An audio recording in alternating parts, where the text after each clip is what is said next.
നീ എൻ്റെ സങ്കേതവും നീ എൻ്റെ കോട്ടയും നീ എൻ്റെ പ്രാണനാഥൻ നീ എൻ ദൈവം നീ എൻ ദൈവം ആരാധിക്കും ഞാൻ പൂർണ്ണ ഹൃദയമോടെ തേടും നിൻമുഖം ജീവകാലമെല്ലാം സേവിച്ചിടും ഞാനൻ സർവവുമാ അടിയനിതാ അടിയനിതാ ദേവാ അടിയനിതാ അടിയനിതാ. വിശുദ്ധ പത്രോസ് എഴുതിയ 1 ലേഖനം അധ്യായം 1. യേശുക്രിസ്തുവിൻ്റെ അപ്പോസ്തലനായ പത്രോസ് പൊന്തോസിലും ഗലാത്യയിലും കപ്പദോക്യയിലും ആസിയയിലും ബിഥുന്യയിലും ചിതറിപ്പാർക്കുന്ന പരദേശികളും പിതാവായ ദൈവത്തിൻ്റെ മുന്നറിവിന് ഒത്തവണ്ണം ആത്മാവിൻ്റെ വിശുദ്ധീകരണം പ്രാപിച്ച് അനുസരണം കാണിപ്പാനും യേശുക്രിസ്തുവിൻ്റെ രക്തത്താൽ തളിക്കപ്പെടുന്നവനുമായി വൃദ്ധന്മാരുമായവർക്ക് എഴുതുന്നത്, നിങ്ങൾക്ക് കൃപയും സമാധാനവും വർദ്ധിക്കുമാറാകട്ടെ. നമ്മുടെ കർത്താവായ യേശുക്രിസ്തുവിൻ്റെ പിതാവായ ദൈവത്തിന് സ്തോത്രം. അവൻ മരിച്ചവരുടെ ഇടയിൽ നിന്നുള്ള യേശുക്രിസ്തുവിൻ്റെ പുനരുത്ഥാനത്താൽ തൻ്റെ കരുണാധിക പ്രകാരം നമ്മെ ജീവനുള്ള പ്രത്യാശയ്ക്കായി അന്ത്യകാലത്തിൽ വെളിപ്പെടുവാൻ ഒരുങ്ങിയിരിക്കുന്ന രക്ഷയ്ക്ക്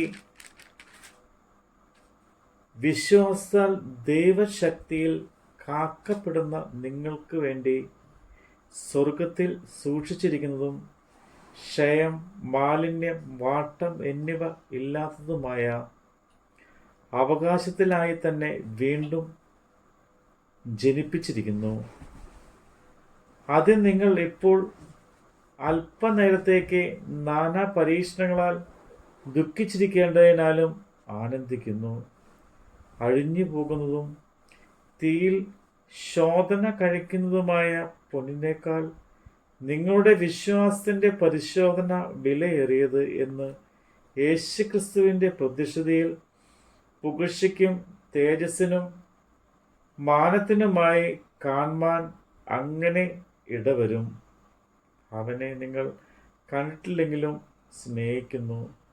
ഇപ്പോൾ കാണാതെ വിശ്വസിച്ചുകൊണ്ട് നിങ്ങളുടെ വിശ്വാസത്തിൻ്റെ അന്ധമായ ആത്മരക്ഷ പ്രാപിക്കുകയും പറഞ്ഞു തീരാത്തതും മഹിമയുള്ളതുമായ സന്തോഷത്തോടെ ആനന്ദിക്കുകയും ചെയ്യുന്നു. നിങ്ങൾക്ക് വരുവാനിരിക്കുന്ന കൃപയെക്കുറിച്ച് പ്രവചിച്ച പ്രവാചകന്മാർ ഈ രക്ഷയെ ആരാഞ്ഞ് അന്വേഷിച്ചിരിക്കുന്നു.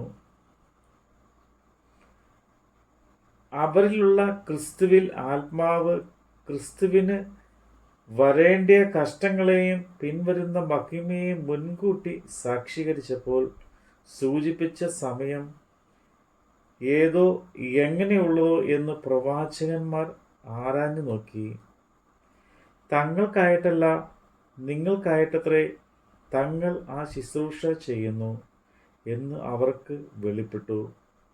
സ്വർഗ്ഗത്തിൽ നിന്ന് അയച്ച പരിശുദ്ധാത്മാവിനാൽ നിങ്ങളോട് സുവിശേഷം അറിയിച്ചവർ അത് ഇപ്പോൾ നിങ്ങളെ ഗ്രഹിപ്പിച്ചിരിക്കുന്നു.